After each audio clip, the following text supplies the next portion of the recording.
Hello everyone and a very good morning to all of you. Distinguished delegates, speakers and participants of SAARC member states and other regions around the globe. Ladies and gentlemen, I am very thankful to all of you for joining us in this video conference. My name is Ahsan Javed and I am working as a research fellow renewable energy at SAARC Energy Center, Islamabad. I shall be moderating today's video conference, the aim of which is to disseminate the findings of the study report which we had completed last year. The study had thoroughly explored and discussed post-net metering technical and financial challenges faced by the distribution utilities of SAARC and other relevant stakeholders. It is our honor that Dr. Shoaib Ahmed, who is the Deputy Director of SAARC Energy Center, has joined us today in this event. We are very thankful to him for taking out time from his busy schedule to attend this event. I am also extremely grateful to our speaker who is presenting the study findings in this event. I shall introduce him in detail before the start of his session. Dear participants, you will have the opportunity to ask questions to the speaker. You have sent in your questions at any time during the presentations. We will collect these and address them during the question answer session at the end of his presentation. With now, I would like to request Dr. Shoaib Ahmed to deliver his opening remarks. Thank you, Ahsan. Dear participants and presenters of the video conference, good morning to everyone. I, Dr. Shoaib Ahmed, Deputy Director, SAARC Energy Center, welcome you all to this video conference. This conference will disseminate the findings of the study on technical issues and financial viability of net metering mechanisms for the distribution utility. SEC in year 2020 had carried out the study to investigate various technical and financial challenges faced by the distribution utility. This study has thoroughly explored and discussed post-net metering financial and technical challenges faced by the distribution utilities of the SAARC, as well as the grid operators and other relevant stakeholders. The viable and proven solutions from other parts of the world to solve these challenges have also been made part of this study. This video conference aims at disseminating the findings of the study and get feedback from participants for value addition into it. The resultant outcome will eventually be made part of the study report for its improvements in final printing. Dear participants, in this event, we have invited experts from the Emergent Ventures of India, the entity which has conducted this study for SAARC Energy Center. They will share the findings of the study report with the participants and respond to their questions. I am delighted to acknowledge the great cooperation and the support extended by them. In the end, I once again thank you all for joining this event. I expect this event to be an interactive session, so please feel free to join the discussion and express your valuable opinions. With these words, I declare the session open and wish you all a very comfortable learning and knowledge sharing experience. Now I request Mr. Ahsan Javed, a research fellow at SAARC Energy Center, to take us through the rest of the agenda. Over to Ahsan. Thank you all. Thank you very much, sir, for your encouraging words. So now I will introduce the expert, Mr. Vinod Kala, who is the Managing Director, Founder of Emergent Ventures India Private Limited. Vinod has over 30 years of experience focused on clean energy, sustainability, strategic management, and finance. Over the years, he has helped launch a number of new businesses in clean technologies, including renewable energy aggregators, sustainable farming, solar-powered water purification systems, etc. He had founded Emergent Ventures India in 1999 and launched the Clean Development business in 2004. He has been active in promoting new thinking in areas such as wind, solar hybrids, energy storage and utility anchored programs for solar PV and EV scale-up, as well as solar water pumping, smart metering, energy efficiency, resource management, financial instruments, and structures for scaling the deployment of clean technologies. So I would now request Mr. Vinod Kala to go on with his presentation. So over to Vinod. Thank you. Thank you, Ahsan Saab and Dr. Shoaib Mohammed, for giving us this opportunity to present this very interesting study. as part of SARC's support to the utilities in the region. And I am therefore now going to start this presentation. This presentation will cover about 30-35 minutes, and thereafter, I'll be open to questions. So there are 4 sections to our presentation. Introduction to net energy metering, general idea as to why it makes sense. Study frameworks that we have used in this study. The utility and level analysis, which details, of course, there is a very detailed analysis available in our report, which is available at SARC Energy Center's website, and our country forecast, and then some recommendations on what we should do.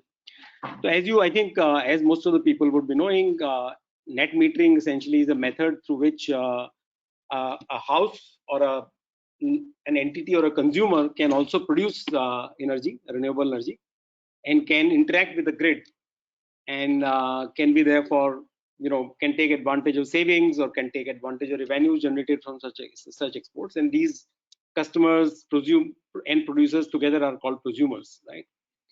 This NEM method was started in Massachusetts, US in 1979, and about 55 countries have adopted it. This is becoming a very important part of the overall renewable energy mix, and we will explore that in detail in our presentation. But it's expected to have 530 gigawatt of capacity by 2024 worldwide, an increase equal to that of onshore wind, or almost half of total solar PV. So this is a very significant part of, I think, any country's strategy. And NEM policies are very important in driving it. And as within this segment, you can have commercial industrial segments, which are about the largest segments worldwide, about 75%, and residential, which is about 25%. But there are other segments like agriculture and public infrastructure, which are getting taken up now. So the benefits of net metering, essentially, if you look at this diagram, clearly, it reduces system generation cost because you don't need to buy electricity. It can be produced by the consumers themselves. It saves T&D losses, which can be significant. It reduces environmental footprint and therefore, aligns the global strategy to what we are wanting to do, which is to have greenhouse gas emissions reduced. Savings in T&D investments, because you generate locally, you don't need to have the T&D infrastructure investments, at least to save on that. So that is another saving. Saving of peak power, because if the generation through the NEM technology also coincides with the peaks, and many cities and many countries actually have peaks during the day, then you don't need to procure that peak power. You can actually use, especially if it is solar, let's say NEM, you can use solar NEM. Savings in land footprint, because you actually generate mostly within the premises of a building, and therefore additional land is not required. Improved safety and security of network, because of distributed generation NEM technologies, the network can become secure, because you can't shut off all these capacities suddenly if there is a cyber attack on the country, right? So better security of the grid, which was found in Japan, for example, quite significantly when the nuclear power stations went off the grid. And the grid ancillary services, these small, kind of generating plants, together with possibly energy storage at homes, can also provide ancillary services to the grid, which can provide further savings.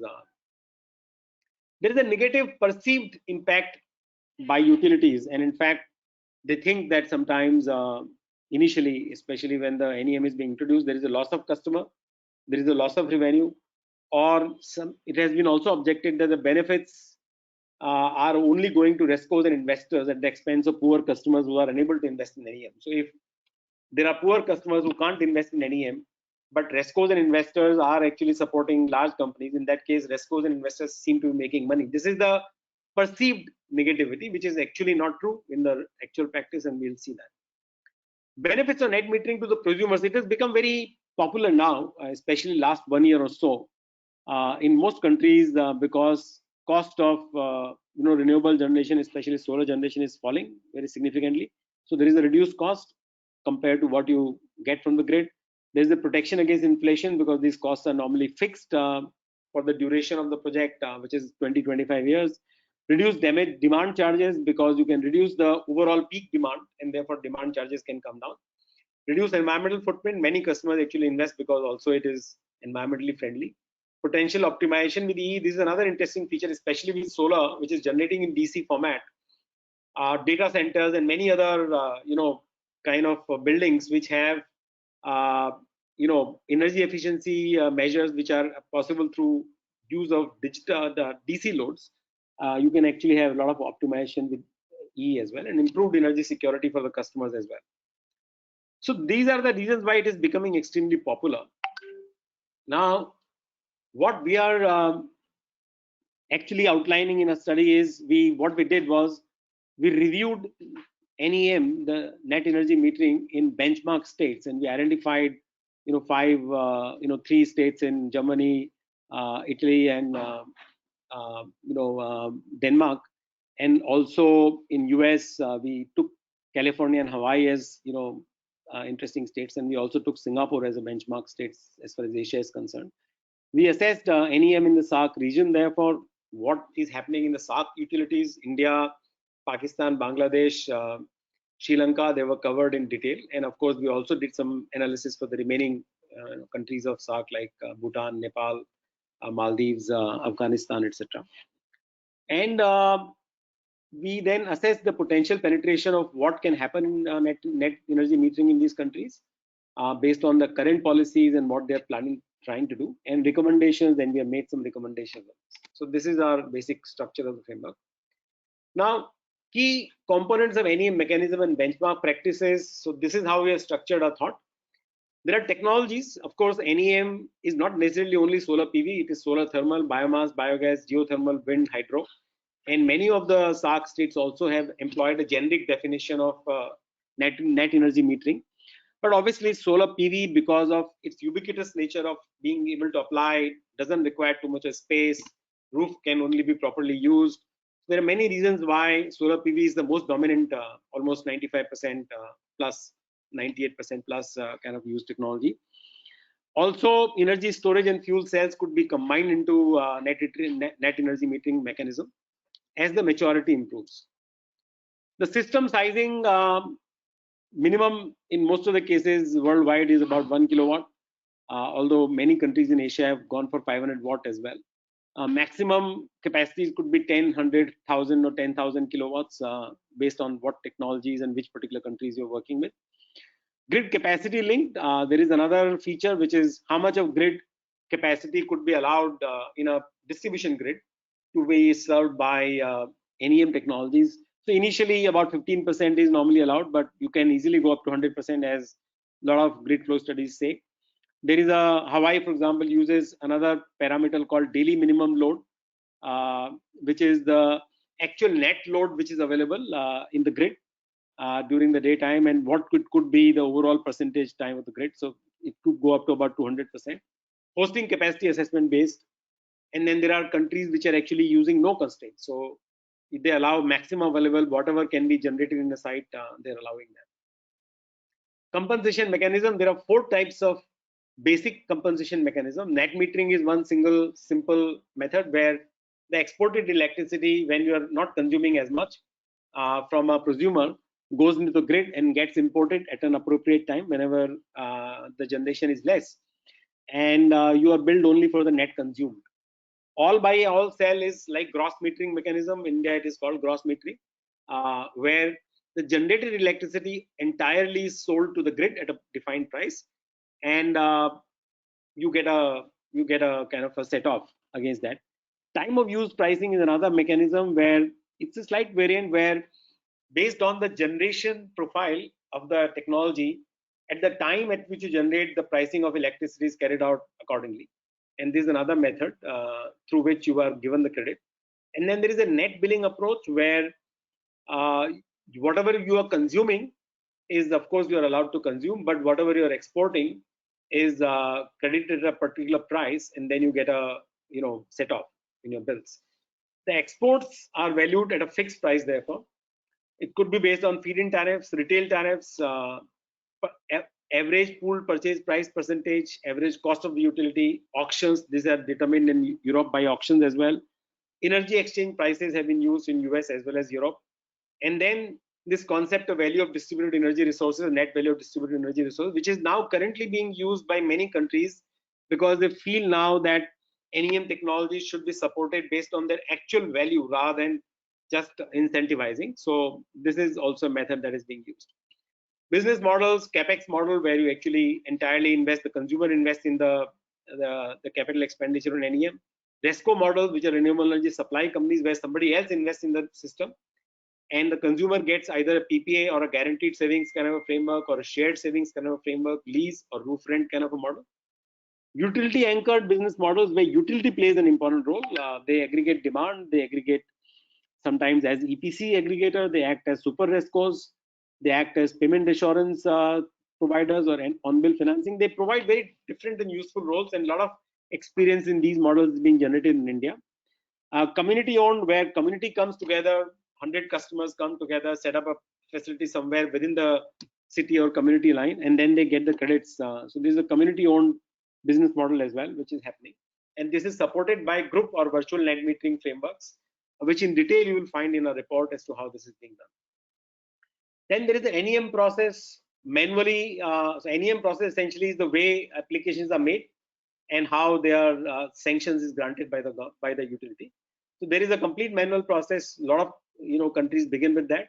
There is a web-based process where registration actually happens mostly online. There is a lot of information provided, but the assessments are carried out. Technical assessments are carried out, kind of an offline process.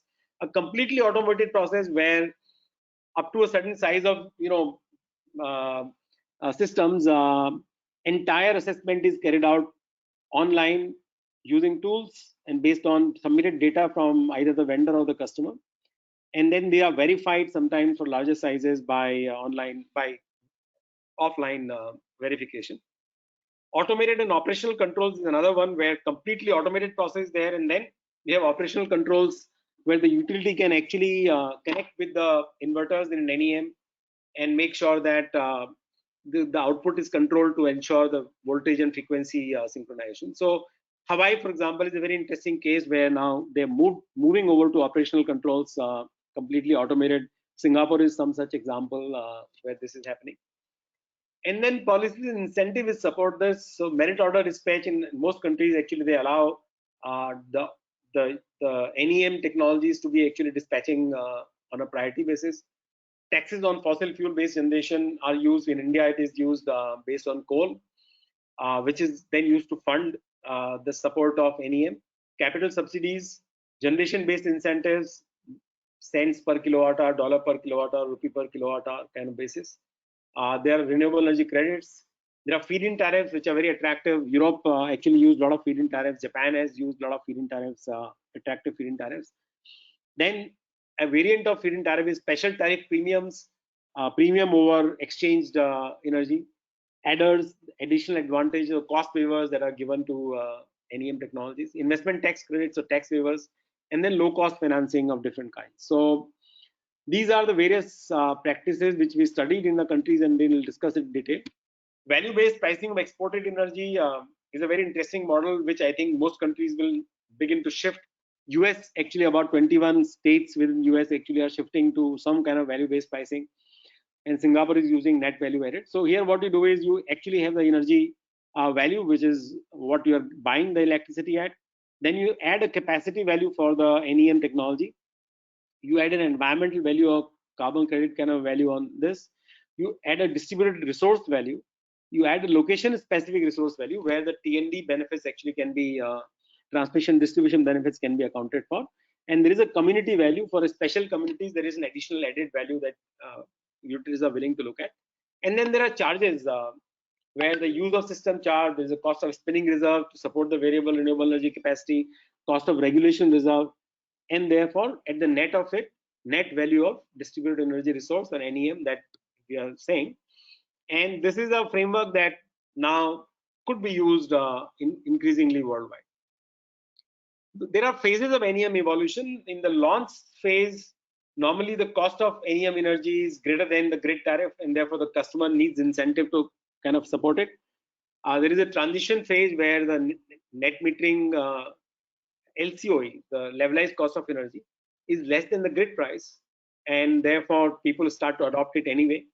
And then there is a growth phase where the LCOE, the levelized cost of energy, is less than grid tariff, plus also accounting for the system support cost and the system savings. This still works out that the LCOE is cheaper for NEM, and therefore countries then will go all out to support it. Policy instruments, as we said, capital subsidies, feed-in tariffs are different kind of things. There are capacity constraints which are put up there in the first phase.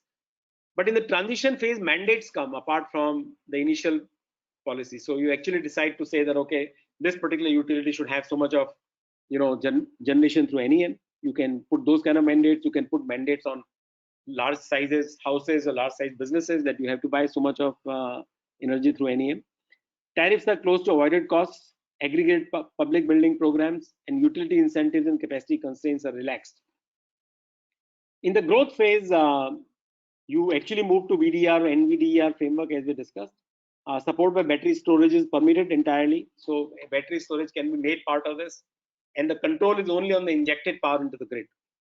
Level of NEM penetration in the support phase, it is 0 to 2% of grid capacity. Generally, let's say first 3 to 4 years of installation of the policy. Then 2 to 5% of grid capacity gets added between 4 to 8 years of transition phase. And then 5% to even 50% of grid capacity can come in the next 4 years or longer period, depending on how attractive you made the NEM. Utility perspective, initially it is a negative perception, loss of revenue in customers, but they soon start to realize positive benefits of NEM. And then the hesitation due to grid stability issues there, but they start to actually benefit from NEM. And most utilities actually shift to a positive view of NEM as supporting the grid in reducing costs as the growth phase start to happen. Business models, initially CapEx and RESCO models. Transition phase, RESCO models take off. Utility models are introduced. In growth phase, you have RESCO, utility, or community models, all three of them. Monitoring and control, in the first phase, negligible monitoring and control system, you just want to set up rooftops. But in transition phase, rigorous monitoring has to begin of how much of power is getting injected. Utility needs to set up a central monitoring and control center. And then growth phase, the grid codes are improved. There is a wider operating band for voltage and frequency allowed. Response to voltage, frequency, and fluctuation is imposed on the generator. Fault right-through capabilities are needed. And control of active and reactive power injected by the utilities needed. The framework that we've used in our study is economic savings of NEM or NES, which is baseline cost of generation. Baseline cost of generation is the initial thing that you actually have to inject. But because of LCOE, you actually, which is less, you actually end up saving. And then there is, on top of it, there is a saving of transmission distribution, saving of transmission distribution capacity and environmental cost. And then you need some system upgradation cost in the overall system. So that cost can be reduced. And then you get the net economic savings. So this is the model that we are using. Here, for the country, the baseline cost of generation has been estimated, and thereafter the savings have been done. So this is the economy-wide savings, and you will find that they are all positive for all SAARC countries. NCS1, customer savings from internal consumption. So customer saves because it is buying electricity at a particular grid tariff, including all the variable charges and taxes. But when it generates, it saves that cost. It is if you are actually providing some capital subsidies, that further saving for him. Then effect of generation linked incentives. So if there is those kind of incentives, there is a further saving. And then some customers actually have some environmental cost imposed on them because of the targets given to them, or otherwise in their internal pricing, they take carbon value. So that is the value that they take. And then cost of system support needed on the NEM by the utility, which the utility may charge the customer. So if that is chargeable, in that case, the net customer savings drop and you actually are at a certain level.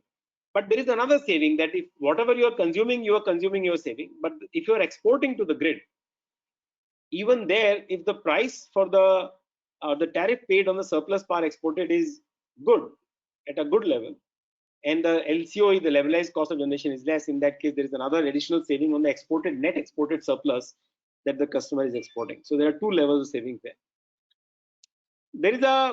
We actually identified in two scenarios, but I'll discuss only one scenario here because most SAARC countries, this scenario can be applied. The net utility savings. So the utility also saves, by procuring electricity, surplus electricity from NEM systems. Because there is an average price paid for the energy procured from non-NEM sources. You are buying from coal or gas or oil-based generators. Compared to that, actually you can get the electricity from the NEM surplus export. So there is a cost reduction there itself. Then you save on the T&D losses because those are not incurred on you, and the excess surplus energy is available. There is value of environmental credits like RECs and others. Value of peak power procurement saved, because in the peak time, if there is a convergence between NEM generation and this, then don't need to procure peak power, which is always at a premium. So you save there. And the value of subsidies and incentives, the government is giving you incentives or the utilities, then there is further saving. And then you need to incur some cost for supporting NEM integration. So there is a net utility savings. This is how we have estimated this. So based on this framework, we have analyzed the SAARC countries. There are 5 utilities we chose in India: BSES Rajdhani Power Limited, Punjab State Power Corporation Limited, Bangalore Electricity Supply Company, Maharashtra State Electricity Distribution Company, and Chhattisgarh State Power Distribution Company. These are all very large utilities. They have very different levels of progressive thought about NEM. So we have taken one parameter so that there is a variation available. And the second is that they are all across India, so different regions are covered. In Pakistan, we have taken 2 utilities, K Electric and Islamabad Utility.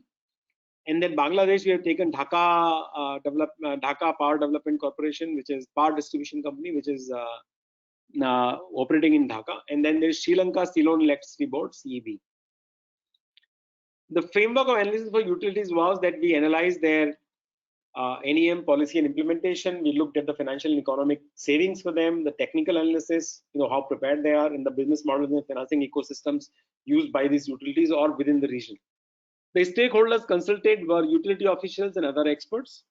What we did was we checked on the existing policies and processes. What is the organizational intent? What is the timeline for approvals granted for NEM technologies? How do they carry out techno-economic assessments? So we checked on this in discussions with them as well. We looked at the improvements needed in policies and processes, organizational preparedness, what they think about such improvements. We looked at the key assumptions leading to economic and financial analysis, like sources of energy, what are the costs, etc. We looked at the experience so far. What do the customers feel for them, as well as utilities' own need to adopt NEM, why they need to adopt NEM, and the technical challenges that they are facing. And then last was what business models are working, what financing strategies have been used, and what is needed to be done in future. So what we found was most utilities are keeping the sizes restrictions between 1 kilowatt to 1 megawatt. However, DPDC permits up to 3 megawatt capacity, and BRPL and CS, the Chhattisgarh State Power Development Corporation, have removed upper caps altogether. These are very progressive policies. Now, most utilities permit less than 100% of sanctioned load except KESCO and IESCO. This is Islamabad Energy Supply Company, which allow up to 15% of load as DC, 150% of load as DC capacity, which is again very progressive, because you should allow as much load as possible on the roof or on the premises rather than just trying to restrict. So this is a good policy. Pakistan sanctions capacities only up to 15% of grid capacity, which is very restrictive. I think they can easily go up to 70%, maybe even 100%. Similarly, Punjab State Power Corporation also permits only up to 30% of grid capacity, which is, I think, restrictive. Punjab State also provides another restriction on the generation, that the generation from an NEM system has to be less than 90% of consumption. So what they want is the customer to be always a customer of the utility, and this also is a little negative, kind of a policy. Except MSEDCL, which is Maharashtra State Electricity Distribution Company Limited, no other utility clearly defines energy storage also as acceptable under NEM. So this is a good policy. The energy storage should be defined as acceptable under NEM. Compensation mechanisms. CB has a very progressive policy there. They have net metering, they have net, net plus kind of a thing, which is, and then net accounting, which is a kind of a all buy all sell system as well. So they have attractive tariff, which is very attractive, 11.9 US cents almost per kilowatt hour, which is very attractive. MSEDCL, CSPDCL, and PSPCL have low tariffs, which is actually a problem, and we'll discuss that later on. AB, all buy all sell tariffs are also very low. Other utilities are using average pool purchase price for compensation. BRPL, which is BSES Rajdhani, Delhi Utility offers a 3-year generation-based incentive, which is almost USD 3 cents per kilowatt hour for residential segment, which is a low price segment and therefore needs support. And India also provides up to 20 to 40% capital subsidy for residential segment, up to 10 kilowatt systems. It also supports agricultural NEM, which is agricultural pumping, especially with 60% subsidy. BRPL and BESCOM have done significant technical assessments of the grid, so they know how the grid will absorb NEM, which is a very important initial assessment to have carried out. Frequency and voltage bands are tight in most countries except India, where the upper frequency band is tight, but the lower frequency band, the lower voltage bands are relaxed, so that the system don't shut off when the grid or voltage problems come up, when the system is needing injection. Indian utilities are setting up online automated process for approvals, and there is a whole program running in the country. The business models, the BRPL has provided for virtual net metering and group net metering, which is a very progressive policy. I think very few utilities across the globe are providing that, which is a state policy in fact. Most Indian utilities are otherwise implementing utility anchored demand aggregation, which is also giving very attractive tariff for the customers and very useful for the customers. RESCO models are still evolving in SAARC countries, except India, where large-scale investments are happening now. Almost, maybe 2,000 megawatts have been set up under RESCO contracts. Most countries have used low-cost loans like 6%. Pakistan, even Bangladesh and Sri Lanka, in fact, are providing low-cost loans. India has less number of low-cost loans, but I think they have still a very attractive scheme for especially residential segments. And India has started looking at other specialized mechanisms such as ABS, green bonds, guarantees, etc. Organization for scale up and ecosystem development, the permitting process, as I said, that Indian utilities are actually having an online system. The level of automation, of course, varies. Online tools for rooftop assessments and savings assessments have been provided. Certification of vendors, all the 4 countries actually have a certification of vendors program in some way. The quality of vendors and work varies significantly, however. Stricter monitoring and regular review of certification is needed to ensure service quality. And third party certifies and verifies to support grid synchronization verification of final systems, like in Singapore, will be a very good idea to introduce everywhere. India has developed programs covering special segments. So segmental focus actually is very important, especially in large countries or people with large ambitions in terms of NEM.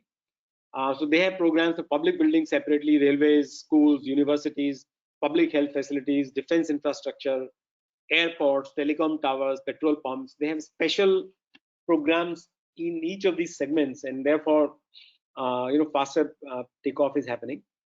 This has helped generate interest also in the RESCOs and the investors as well. STRATA in Bangladesh is looking at 8 sectors focused program now, so they are on the right path. And Sri Lanka is also planning to launch programs for low-income households and public buildings using a loan from India. So there's another strategy that I think most countries can use at some point in time or other. India has developed a very large-scale training program, which is called Surya Mitra, where the technicians are now being trained across all cities in India, and they're available in all cities. The database actually is shared with the developers, so their developers can contact them and get the work executed. The International Solar Alliance, in fact, can be approached for organizing such training initiatives in various member states. The other last aspect is monitoring and control of systems. So BRPL, BESCOM, MSEDCL, which is Maharashtra State Electricity Development Corporation, distribution company, they are implementing central control rooms where performance data from NEM solar plants can be collected and processed. I think this should be done in most utilities wherever this is happening. This is not a very expensive process. Monitoring and automated controls of distributed renewable capacity. The control aspect also needs to be brought in as soon as the penetration starts to go beyond 5%, which is I think what is now currently the level in Sri Lanka, and they need to kind of do these also. Use of digital platforms and AI tools will become important. The utilities need to start planning for such systems. The grid penetration, NEM maturity, if you look at it, Sri Lanka, especially in Colombo, they've already achieved 7.4% of grid penetration. So this is a very significant level of grid penetration. They are in the growth phase. The BESCOM and the BRPL, which is the Bangalore and the Delhi utility, They are entering into transition phase now. They have achieved level of penetration of about 2.3, 2.2%. And then ISCO has achieved 1.2%. Maharashtra State the distribution company has achieved 1%, CSPDC 0.8%. So like this, you can see DPDC has just begun work, so their penetration levels are less. And the NEM maturity rating, therefore, based on the phase that they are in, the kind of policies that they're following, how well inclined they are towards NEM, we have made a detailed assessment of the maturity model of utilities based on the stakeholder, government, customer, utility buy-ins, and the maturity of ecosystem, availability of finance, maturity of business model, etc. And this is an interesting analysis, which actually we have been using then to show, and this also shows which utilities actually have gained very high grid penetration. Also, this combines well with that. And based on this NEM maturity, we have forecast, therefore, the penetration levels that can be achieved. The interesting aspect is, if you look at the US cents per kilowatt hour basis, the net economic savings for utilities, all the utilities, is positive.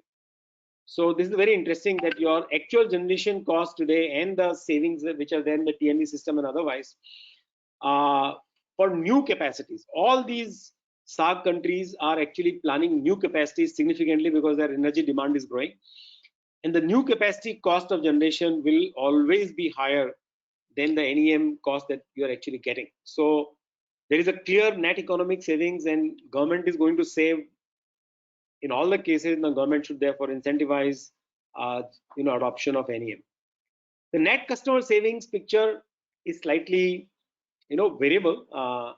If you look at the residential segments, for example, because of low tariffs in Chhattisgarh as well as in Dhaka, the savings are low.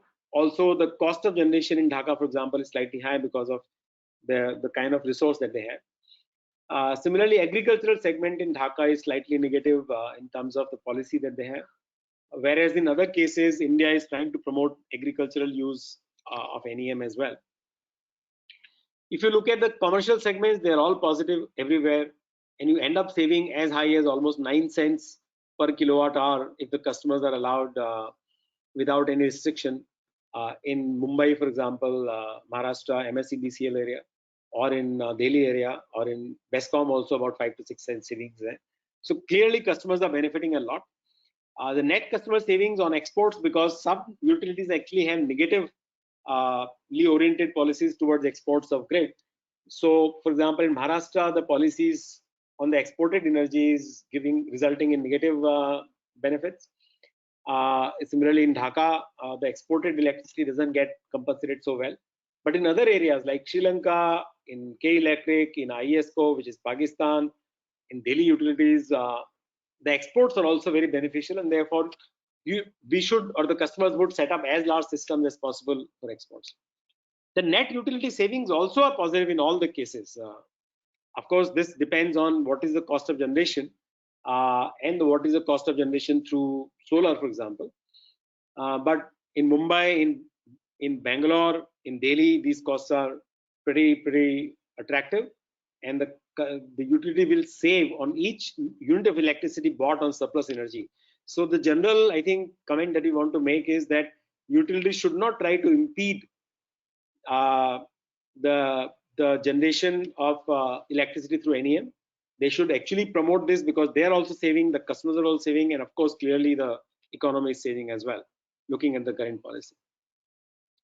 The forecast performance of NEM, clearly CEB is likely to do very well if they continue with very high, very attractive tariffs, as well as, of course, the grid development that they need to carry out a little bit. They can achieve a penetration of 25% clearly by 2030. Similarly, BRPL, because of their progressive policy and very interesting business models and all that, they can achieve about 20% by 2030. And similarly, we have assessed the penetration levels in other cases. But as you can see, because Maharashtra state being the very large utility, even with moderate penetration levels of less than 10%, they can achieve almost 3,000 megawatts by 2030, and CEB can achieve about 1,000 megawatts by 2030, and Delhi utility can achieve almost 1,000 megawatts. Bangalore can achieve 1,000 megawatts TSPCL can actually go beyond 1500 megawatt again, because being a very large utility, despite some negative sentiments about NEM generation as such. So I think we generally see that this technology will take off because of the various benefits that it is giving. We are recommending certain policies. We are saying that any place behind the meter, whether on roof, ground, or facade, wherever you set up the NEM technology, you should allow that NEM technology to be part of the NEM policy and framework. So even if within a premise, if you're setting up, let's say, a ground-based capacity, many consumer industrial segments can do that. They should be allowed to benefit from NEM. The capacity definition is equal to should be made equal to the injected capacity into the grid, not based on the DC capacity or the AC capacity, but what is really injected. So if you are actually consuming a lot of generated power all the time into the user itself, consumer itself, then that capacity should not be counted towards grid capacity constraints or other kind of capacity constraints, injected capacity. And this can be done if you actually have automated information recording from the NEM systems. This can include ESS, the energy storage systems, which will be reduce the injected capacity into the grid and can have higher DC capacity, because as long as the power capacity constraint is followed at the injected level, there is no problem on that, which is what, for example, Pakistan seems to be doing. Capacity limits should not be any absolute restriction. Capacity limits initially can be less than 100%, but sooner it should be avoided. 100% of grid capacity you can go up to, and after that you can, based on host capacity assessments, you can actually go for higher capacities compared to the grid capacity. Compensation modes should permit all the three modes, which is net energy metering, net billing, and all buy all sell methods. Whichever customer likes, whatever method should be allowed. Compensation tariffs should be between APPC price and LCOE of solar, so that the utilities also see the benefit, but at the same time customers have an incentive to export. As the cost of solar falls and as the expansion increases, possibly the compensation tariff for NEM would go towards LCOE of solar, levelized cost of solar or wind or whichever energy that they are working on. Business models should permit all types as far as policy is concerned, whether it is RESCO, whether it is utility anchored, or whether it is community models. The community models could be brought in a little later because these are a little complex to manage and maintain, but definitely all three models should be allowed at some point in time. The demand aggregation, EPC aggregation models can definitely be used by utilities wherever they are, whichever SAARC country. They should also experiment with bill financing or payment assurance, especially, for example, in Sri Lanka or even in Bangladesh. This kind of mechanism can really be used apart from India. For utility anchored models, the principle of transparency and reasonable margin should be used, so that customers don't see that the utilities are taking away a lot of margins and not leaving enough for customers. The subsidies and incentives, in the beginning, when the prices are not very remunerative, or the savings are not very remunerative, we should actually give capital subsidy and generation based incentives. But I think in most countries this can be then after 2-3 years taken off. These could be given for a little time, as I said. Subsidies could be funded by carbon tax or equivalent generation plans or public benefit charges. And the utilities can be given incentives linked to adoption of the NEM program. So utilities should also gain some incentive apart from the savings that they're going to generate, because that will become then an added attraction for the utilities to promote NEM, because they normally are quite averse to promoting NEM because of the perceived problem of customers going away. In technical standard, we are saying relaxing frequency and voltage bands to allow larger operating range, so the NEM generating capacity doesn't go off the grid as soon as the frequency or voltage drop happens. Remote control over power injection of NEM plants, limiting output to 60%, 30%, or 0%. This is quite feasible now with the existing inverters. So actually, as soon as you put these performance criteria, I think inverters can easily support it, no problem. Remote setting of reactive power, which will be required as the grid penetration increases and the voltage problems are perceived, especially in low voltage grids. So this will be required. Fault right through capabilities, as I said, that when the capacities become significant, you don't want the capacities to go off or go on quickly. based on the faults, the fault right through capability should be there. Tap changing voltage in distribution transformers will be required if you need to monitor voltage and adjust voltage to make sure that the system continues to operate. And wide area measurement of voltage is needed also to appropriate signals to distribution transformers into the NEM system. So these are what is needed in most utilities across SAARC, but I think wherever the adoption rate is increasing, definitely this should be adopted. Because, for example, Sri Lanka does have problems of voltage in their grid that they're saying. Credit lines are already providing the basic structure, so ADB and World Bank and KfW and many other developmental financial institutions are active now across SAARC countries. India is very active. They are now in Bangladesh and Sri Lanka as well. Pakistan can adopt or use such kind of bank finance. Utilities as a channel of NEM finance. So utilities can act as a channel of NEM finance, especially for residential SMEs, schools, hospitals, offices and markets. And on-bill financing or super ESCO models can be used. So utilities should actually explore such possibilities of NEM finance.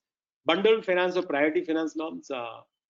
So banks, for example, could bundle finance for their customers, which are home loan customers or SMEs.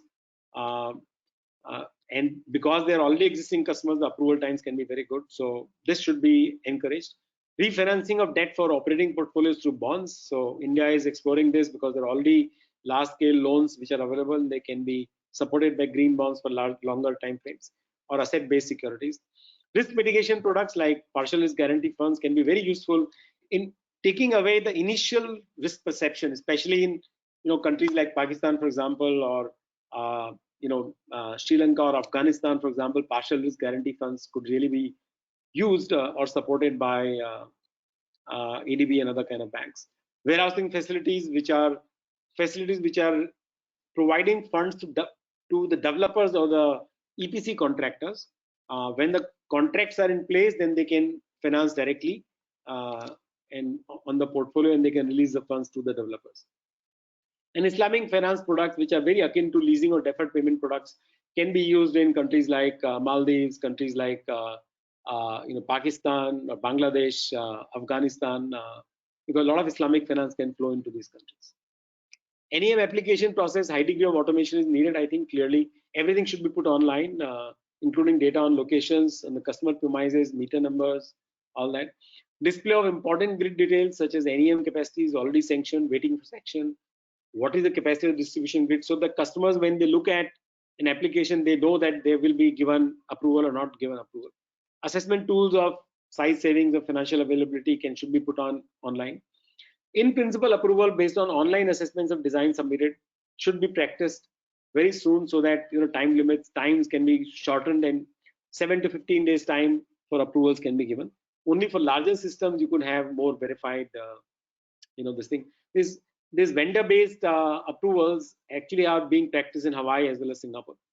Signing of contracts online, so the utility contracts can be signed online, the vendor contracts can be signed online. In third-party vendor verification prior to grid synchronization can be practiced, especially for larger systems. And maybe the utilities or the government can think of other interfaces, like, for example, bank finance being made available to the user. As soon as you apply, you can also apply for approval. You can also apply for bank finance. This was used in Germany quite well. So this is our assessment and explanations. We'll be happy to take questions, and I therefore pass it on back to Mr. Ehsan and the SAARC Energy Centers team to carry this forward. Thank you very much, Vinod, for your very interesting and very detailed presentation. So I will quickly jump up to the questions. We have received a lot of questions from different participants. I would still urge all the participants to write in your questions to us. We will address them and try to address all the questions before the end of this video. So Vinod, onward to the first question we received from a participant, Asif from Pakistan, who has asked if any case study is available for single phase net metering installation. I think he's specifically mentioning if single phase connections are available for net metering or not. Yeah, single phase connections, for example, are being given in Sri Lanka. and most countries actually don't have single phase restrictions. And the problem of single phase only is that the voltage needs to be properly managed, because sometimes the systems tend to go off as soon as the voltage variation takes place. So to that extent, if utility is prepared to slightly invest in the infrastructure and make sure that that happens, I think single phase can be given, no problem. Thank you very much. So we have another question, which is from Shivali Dwivedi. He is asking, what is the difference between net metering and net billing compensation mechanism? We have also had queries about this specific issue before. Just brief it. So in the net metering, what happens is that suppose you are generating 100 units and your consumption is 80 units. So 20 units are getting exported to the grid, right? So net metering purely what will allow is the 20 meters that you exported today, you can either import in the night, or you can import when your consumption is high on some days, right? So you are allowed to re-import it back, and the grid is charging you therefore only for the net energy consumed, right? This is the basic net metering mechanism. So you get the credit for the exported energy, and the credit can be utilized whenever you want to use that electricity back again. In net billing, what happens is that your consumption, of course, is being allowed, but when you export to the grid, then the grid will give you a tariff which can be discovered either through a generation based tariff, that feed-in tariff. This can be discovered through some kind of a APPC, average pool price, whatever is the price for that year. Utilities can give you credit based on that, or you could discover it on auctions. So you could auction for a year the price that will be payable on such kind of things, or you could have an exchange traded price. So any of these pricing benchmarks are used to give you a monetary equivalent of the credit, not the electricity exported and credited back to you, right? So this is then set off in your bill. So that is the net billing mechanism. Okay, thank you. We have another question from Ms. Muniba from KSC Pakistan. So she's asking, what modifications are required to be done on the distribution network for net energy metering to ensure grid protection, power quality, and quality of service? Who pays for that modification? You see, these costs are not very large, first of all. So this is not something that you would have to invest some 5-10% of the grid investments, right? For example, this will be more or less than 1% of the grid investment that you already made. Very minor modifications are needed. So this is one thing, is that it's not very complicated. The second thing is that what you need is, one is that if there is an injection happening into the grid, right, then there is normally a band is defined that if frequency goes up beyond a certain level, let's say if suppose it's a 50 hertz grid, then if it goes beyond 50.5 or it drops below 49.5, then in that case we will actually not allow the system to inject, right, or the system will shut off, right? So one preparation which is needed from the inverter side or the actual NEM system side is that it should be able to operate in a wider band, and the government should allow that, because otherwise what happens, first of all, frequent shut off and shutdown happens. The second is it also makes the grid unstable, because when the grid is actually, for example, having low voltage because the load is high, right, or the frequency is dropped because the voltage is, the load is high, at that point of time, if the NEM, which is also large, suppose actually shuts off, then it only worsen the grid problem, right? So the basic strategy is that you should allow as much as possible the NEM system to continue to operate, and synchronization can be, now inverters are coming which are highly capable, so the inverters can take charge of this control, and plus also at higher levels, very high levels of grid penetration, like in Hawaii or in Singapore, what they're trying to do is to actually control the output of the inverters also, that if suppose the frequency is really increasing and you are actually injecting power, then up to 30%, 60%, 90% or 100% power can be shut off through an automated signal from the grid, right?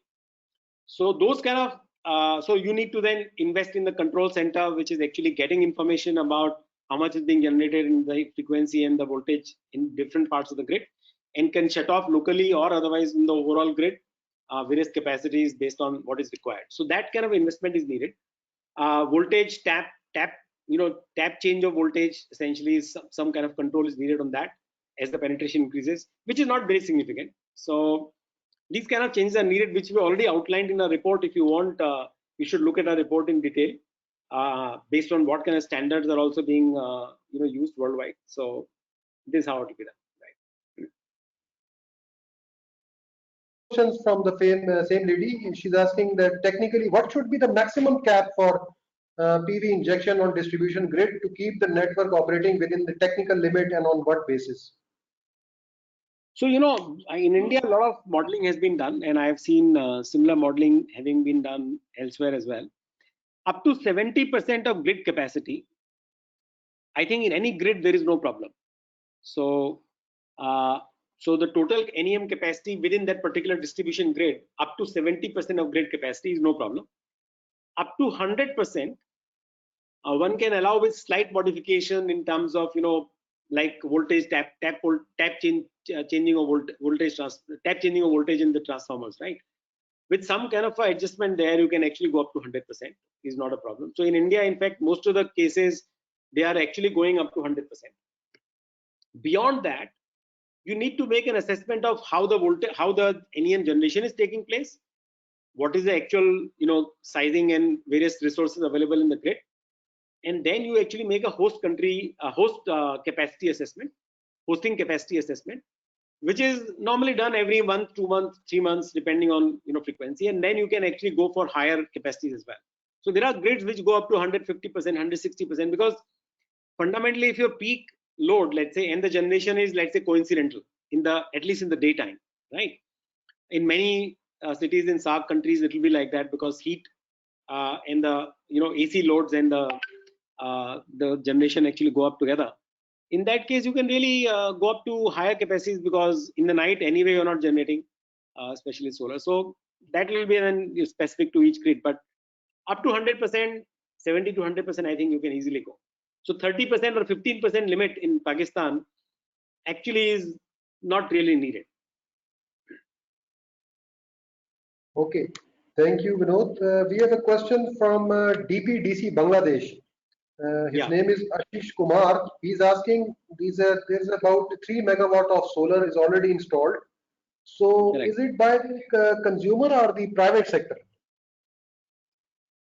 It is, I think, a general policy that you can go up to 3 megawatt in any NEM capacity. So if you have let's say, it will not be really in residential segment, because 3 megawatt is a very large capacity.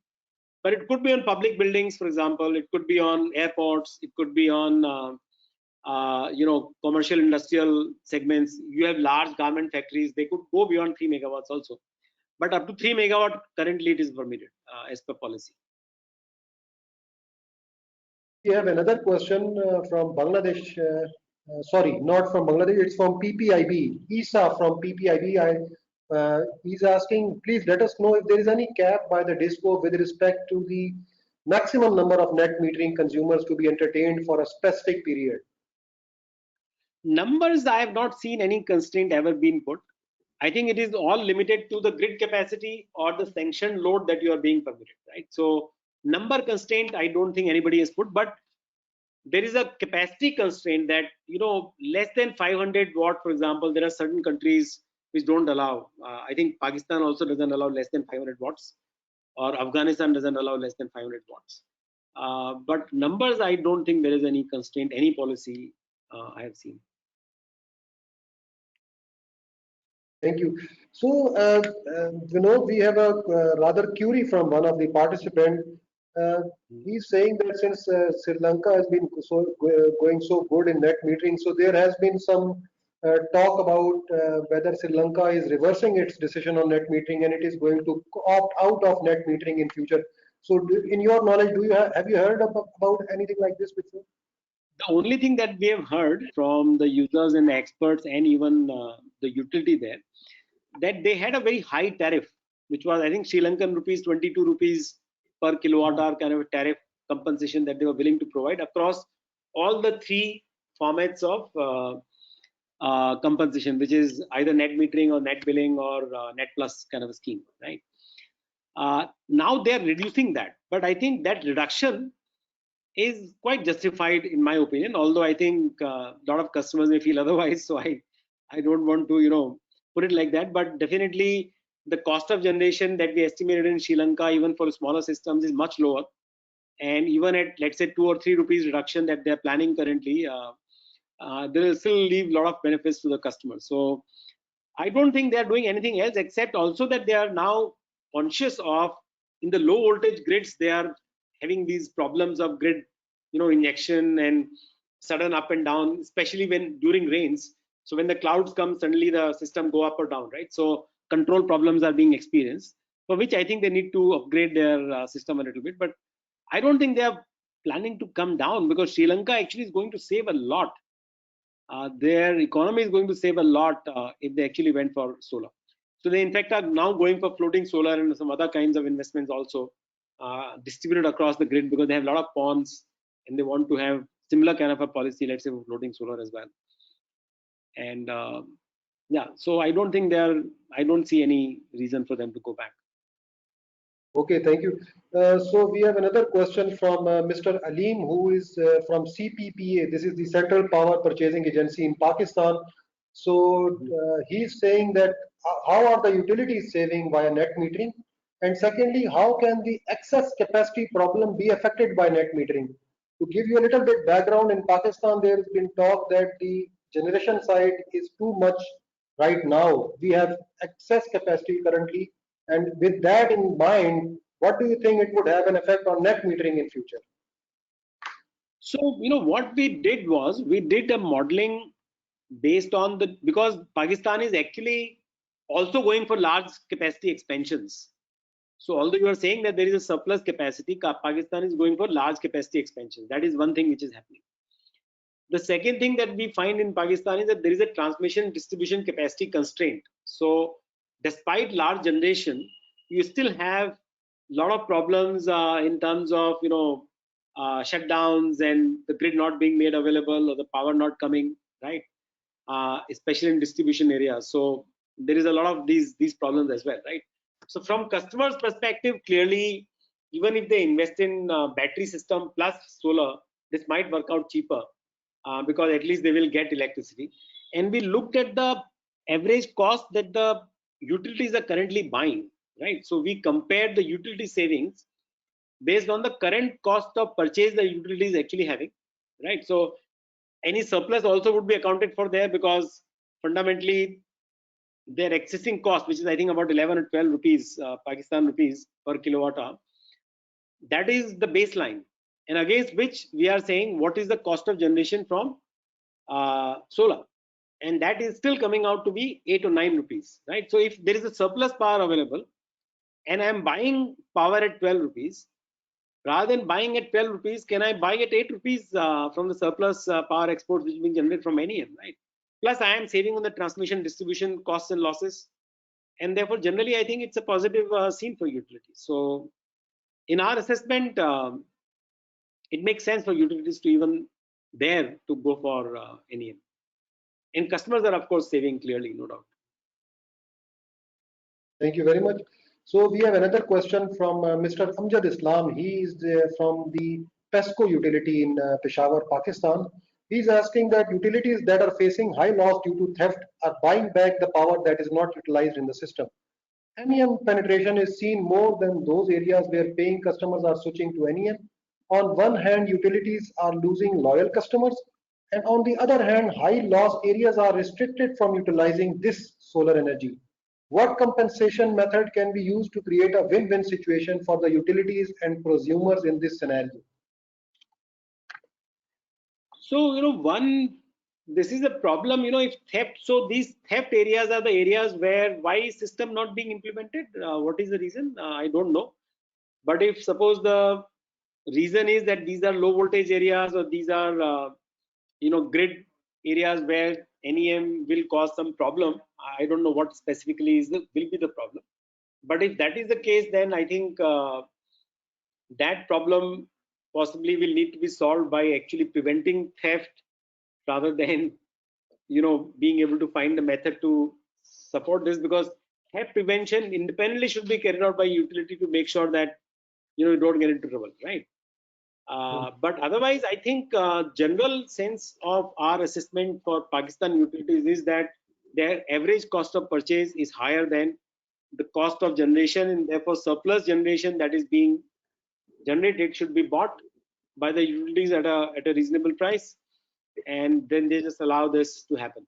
And the customers, of course, customers will go away, but generally because Pakistan's overall energy consumption is growing so much, so we made an assessment in SAARC, right? One of our logics is that if it was, let's say, a situation like Europe, like Denmark or Germany or other places where the overall load is not increasing, right? In that case, if there is a 2 to 3% every year kind of demand shifting to NEM, in that case there is a real loss of generation, right? A real loss of customers. But in a Pakistan-like situation where 8-9% average energy growth is happening in the system, a 2-3% every year reduction in customers' overall revenue will not actually net result in revenue loss for the utilities. They should not look at it as a revenue loss. They should look at it that higher generation actually giving them low access to low cost power, because anyway you are bearing the current cost at current level. Next year, rather than 9%, you might have 6% growth in overall load. Still it is growing, right? So the perception has to be slightly different. Okay, thank you. So Vinod, we have another question from Pakistan Utility. They are saying that in Pakistan, the 7-year licensing is allowed for net metering. Is it? Do you think it is fine to keep this restriction, or what are general norms in the other countries? It's from Nazakat Hussain. It should be longer, in my opinion, because there is no reason at all to keep it at 7 years. What you could do is, of course, you can say that okay, particular tariff, compensation tariff, would be available, let's say, for 10 years or more. 10 years is fine, right? Thereafter, the compensation tariffs could be revised, right? If you have but in any case, you have, I think, the compensation tariff equivalent to the APPC, average pool purchase price. So that keeps changing anyway. So I can't see any logic for keeping the permission itself available only for 7 years, because that is not a correct policy. So we have another question from Radha Tripathi from India. The question is, with Discom's debt burden in India and no relief seen in near future, is it actually a perceived disadvantage for them to go for net metering? I think the same logic as we applied for Pakistan, the same logic applies to India, because currently most utilities unfortunately are looking at, especially utilities like Maharashtra, for example, we talked about, and many others, are looking at this taking away their well-paying customers, right? Now, one question is, of course, the fairness of a customer being able to generate its own electricity. Why it should not be able to allow to generate its own electricity? It should be allowed to generate its own electricity. The second is that if you keep your pricing for compensation between your average pooled purchase cost and the LCOE, right, then the utilities are also saving apart from the transmission distribution cost. So whatever be their situation, vis-a-vis debt in the financial performance, that is not going to be further exacerbated because of NEM. This will only alleviate because you are actually getting a cheaper source of power. So this is a wrong perception, in my opinion. In India also, the overall growth of demand is actually higher than 6%, 7% every year, right? So even their shifting is not happening in that sense that their actual overall demand is coming down, or the load is coming down. Every year the demand will still keep increasing. So in my opinion, I think this is a perception that needs correction. But yes, utilities still perceive, some utilities still perceive that this is negative. Okay. So Vinod, we have a question all the way from Afghanistan. Mr. Safiullah Fakirze from Afghanistan is asking, could you possibly explain that if the utility is not able to absorb the surplus power which is being generated by the independent power provider due to grid technical issues, for a specific duration. Will there be any penalty on the utility to compensate in the billing or pay to the independent power provider? And what are the practices in other countries? So this is beyond NEM. This is, of course, I think what you're talking about is the independent power producers which are generating utility scale, power.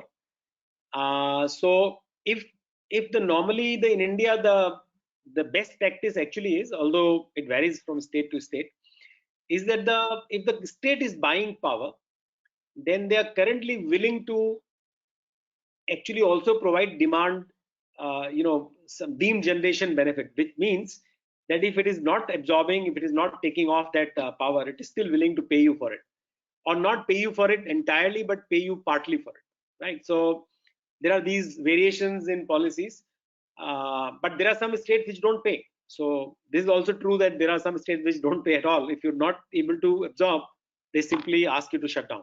So this is also there. But the high quality and the low cost generation bids are coming from those areas where the states are willing to guarantee that they will take it off, and if they don't take off, they will still give you the benefit of generation. Actually, we know we have also seen that in case of Afghanistan, we have Sark Energy Center itself has implemented a solar system over there and tried to connect it with the grid. But the main problem was that the distribution grid, most time of the day, its voltage drops below 180 or 170 volts, and then the inverter is not able to respond back with the grid. So I think this specific question was with relevance to their grid voltage, which drop at a certain period of time during the day. So there is an assumption, and which is, I think, possibly not a very, correct assumption in certain cases of utilities, that the assumption here is that the utilities are committed to keeping the grid alive, right, for the entire 24 hours. Because if you shut down the grid, then of course the NEM benefit cannot be obtained, because you can't export unless you are consuming inside. Of course, that's a different point. So this assumption is that the utilities are committed, and they are in fact the performance is measured based on how much of grid is made available.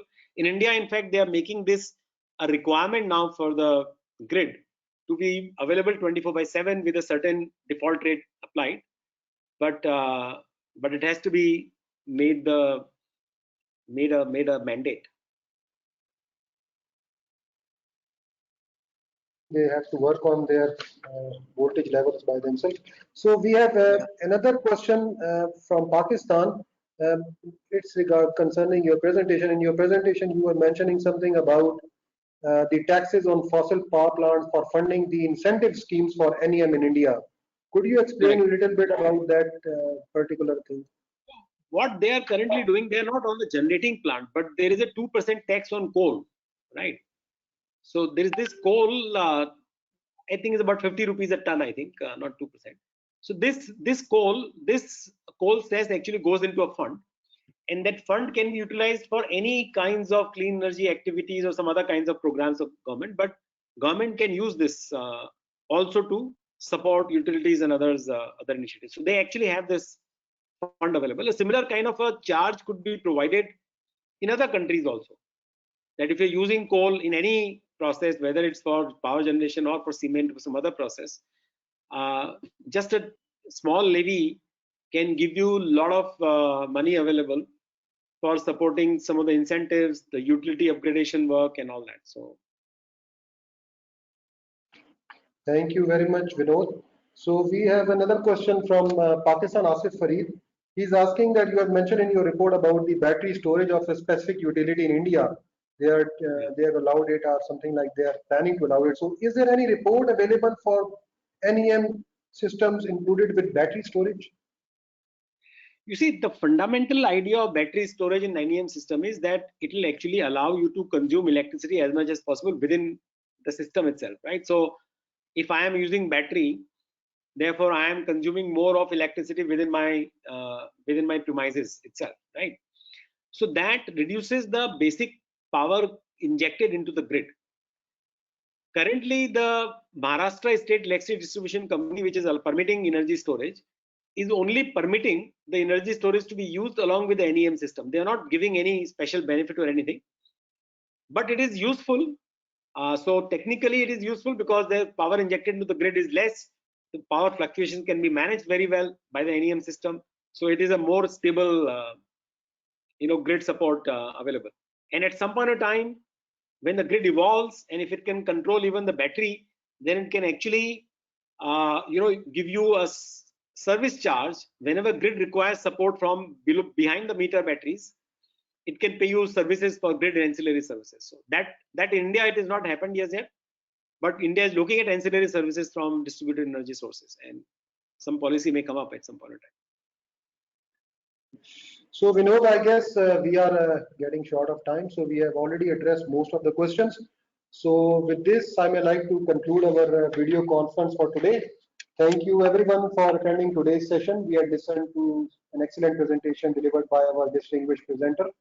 We are very thankful to him. His presentation will be available on SARC Energy Center's website very shortly. We have already uploaded the draft study report on our website. Anybody, if you wishes to download it, read it, give comments on our report, we would love to hear from you any suggestions and comments for further improvement on the study report. Plus, any other suggested topic of your interest on which you want us to arrange future events, we would gladly do that. So thank you very much again, Vinod, for giving this excellent presentation and responding to questions by the participants. We will forward you further questions if we receive in coming time. So with me signing out, thank you again for joining us today and looking forward to see you next time. Thank you very much. Bye-bye. Thank you everyone. A great pleasure to be there.